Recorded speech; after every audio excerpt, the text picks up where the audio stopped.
This was the scene in April when people from across the region came to Waltham to get vocal at one of several heated community meetings about a controversial federal program that identifies and deports dangerous felons living illegally in the U.S. Reps for two local organizations testified at the meeting and gave us their reactions to the recent news that the state had just said no to the program, called Secure Communities and overseen by the Department of Homeland Security. Consequences of this action, of not allowing security communities here, will cause more murders. It will cause more rapes. It will cause more armed robberies. You know, it's certainly a sense of accomplishment that our voices were heard. If it was implemented as is right now, it would be certainly detrimental to relationships between the police and immigrant communities, and would put a lot of people, especially survivors of domestic violence, in fear, and would just be one more barrier to their safety.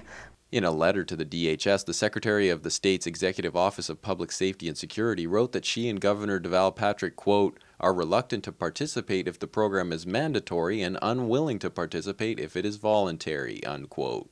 Not long after, an official from the DHS told the Boston Globe that the program could come to Massachusetts regardless of the state's reluctance to endorse it. That triggered an announcement from the department that it would conduct an internal investigation to see if it misled Congress and local officials about whether the program was voluntary.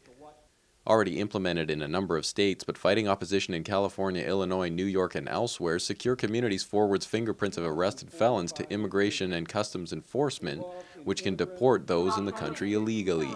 Currently, local law enforcement sends those fingerprints to the FBI, but unlike ICE, the FBI and state and local police lack the power to enforce federal immigration laws. In the letter, Secretary Mary Heffernan argued that the worst offenders weren't always the ones to be deported.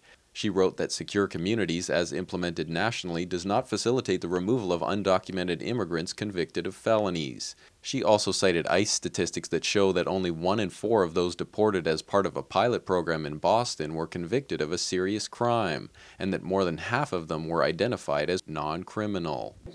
For Waltham Newswatch, this is Chris Wangler.